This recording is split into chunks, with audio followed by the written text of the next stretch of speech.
I am Mary Jane Mikuriya,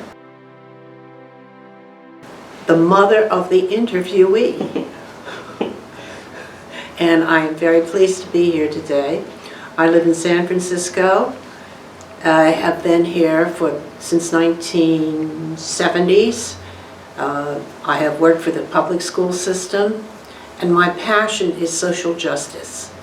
Well, I was born in Pennsylvania, but to hear society, you would think I was the enemy. Although I was born in Pittsburgh, Pennsylvania, I was raised in a very small community called Fallsington, Pennsylvania. I should tell you, my mother came in 1904. She was born in 1902.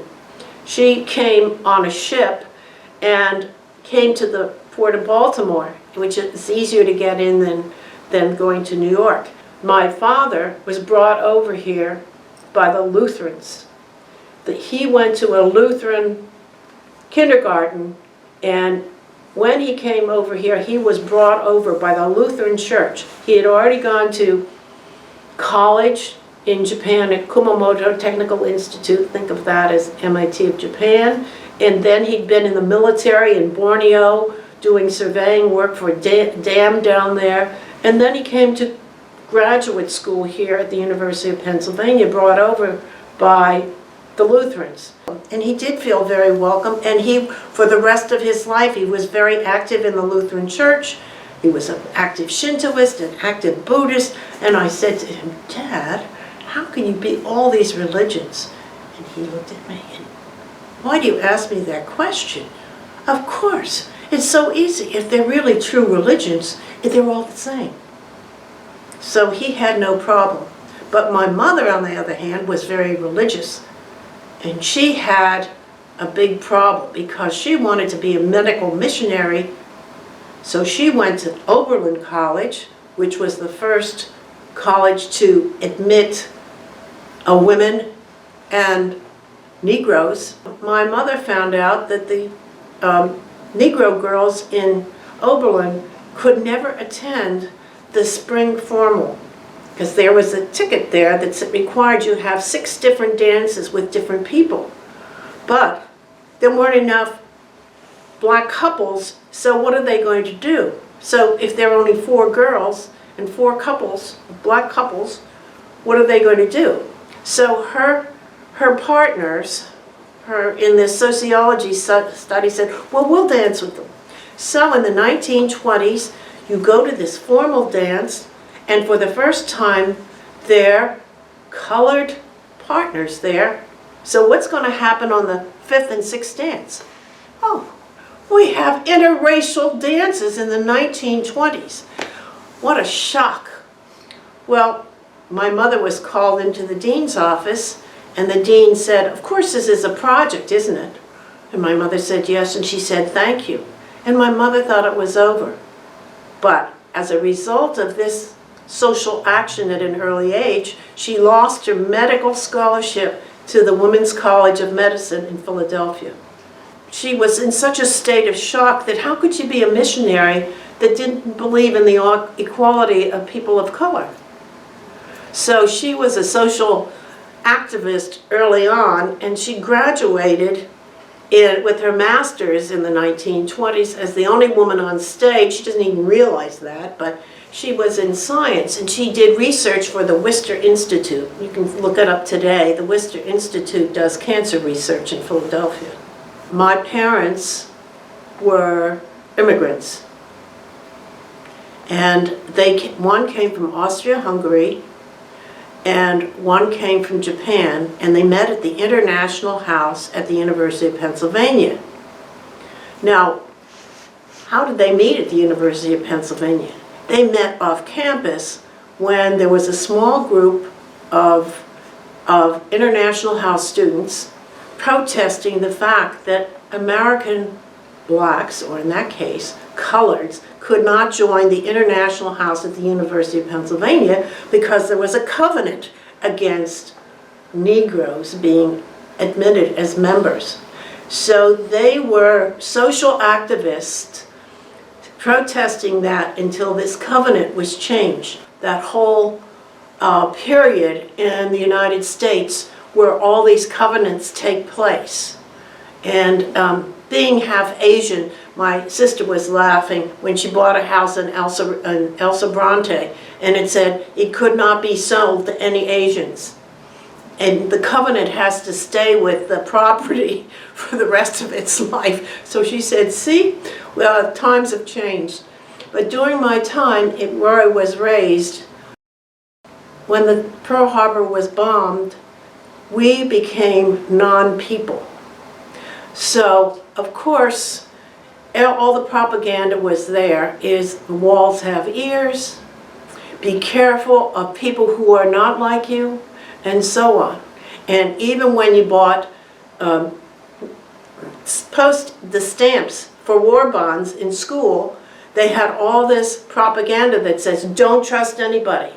Or here's a rock you can throw at Tojo or Hitler. I mean, it was anti people that were German and Japanese and different. And even when you were collecting fat and rubber and steel for recycling, there were always reminders of don't trust anybody who's an immigrant. So my parents might have, my mother being white, look like ordinary people, but if you are related to or part of the family of somebody who is other, your identity becomes other. So my mother, although she is white and she could pass, as soon as she wrote Anna Mikuriya, get out of here. What are you doing here? Don't ever come back. So, you know, there's the kind of things that you do not recognize that go on. And my childhood was fairly difficult because when I was 7, that was 1941, through the end of the war, those years, it was encouraged to get the jobs. So people would get up and beat us up on the way home from school. They'd put our bicycles under people's cars so they'd run over them. There was just a hostility that you can't believe in society. And maybe because it was a small town, I don't know, it was a truck farming area, but it was not a very welcoming thing. And the propaganda was always there. And I felt like I was the Jap girl, as I was called. So we don't know the kinds of things that a family can go through. And when I would come home crying, my parents would say, oh, if you fight with a flea, you know better than one. And I would think, what does that mean? Is that supposed to make me feel good? So the next time I was put upon, I'd come home, my mother would give me hugs, and she said, you know, if you fight with a flea, you know better than one. Well, to this day, I still don't know what it means, but it made me say, it sort of meant, you have to forgive these people, they know not what they do. When you're getting beaten up and you don't think you're going to survive, it's very powerful to have a belief in somebody who can help you. My mother was a Baha'i, and she gave me this prayer, is there any remover of difficulty? Save God. Say, praise be to God, He is God, and all of His servants, and all are standing by His command. And I can't tell you how many times I said that prayer when I was in trouble. So, yes, that was my upbringing in Fallsington, Pennsylvania. And another thing that's interesting, when the migrant workers were all taken away to the military, there was nobody to pick the farm fruits and vegetables. So all the public school children were put out in the fields. So we were cutting asparagus in the morning before we went to school, or picking tomatoes, because we were the field workers at that time. And we were very acceptable as farmhands to the farmers, but certainly not to the public. And people would walk, like I remember one time there was a boy, Bobby Steen. he lived past me, and we were walking to school, and I saw him pick up a piece of coal and wrap the snow around it. And as he wrapped the snow around it, he was talking to me friendly, one-on-one. And then when he met some other people, he changed. He became this monster of hate. And he took this snowball and shows the other people how they can throw it at me and hit me with this snowball. So I mean, it was unexpected, not very happy childhood in Fallsington. My parents came back from Japan, and their savings was gone, completely gone. And my father, not being a citizen, because no Asian could become a citizen after 1924, was an alien. And my mother was working. And because there was very little work and she was pregnant, she was a book reader and found this book, A Family of Four Can Live on 2 acres and Survive.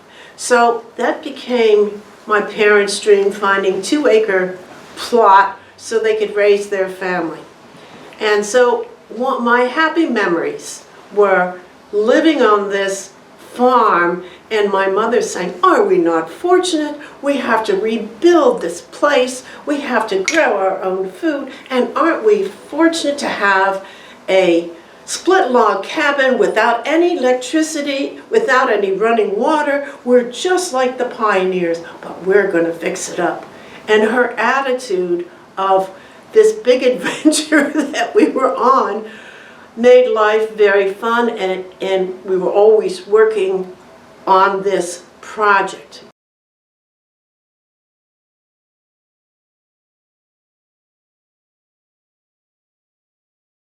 But I love the Bay Area because the attitude of welcoming is so different. And I think that's why my brother and I wanted to come back here, because you could be different. You could be mixed race and you could be accepted. I have been in this church since 1980.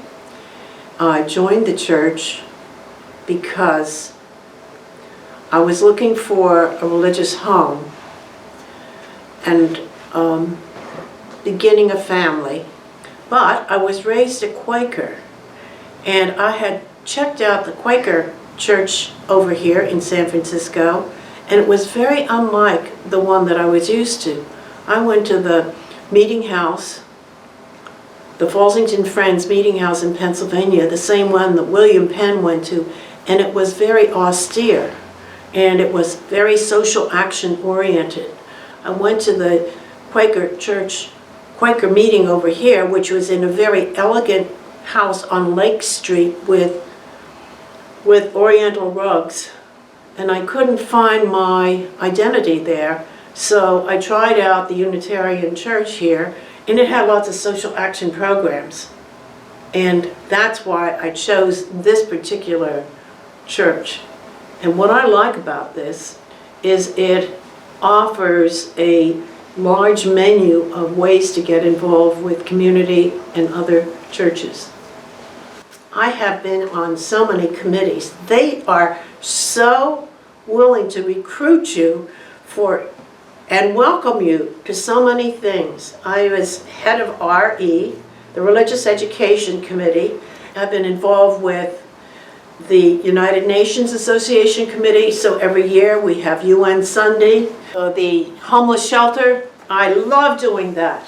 On the homeless shelter, the breakfasts are made by the Unitarians. The evening for the homeless shelter, where 70 homeless men stay overnight for 3 weeks here, we have volunteer Unitarians come to meet the makers of the dinners. Different religious groups come in and make the dinner, but they always have questions. Where is this? What do I do if the sink is backed up?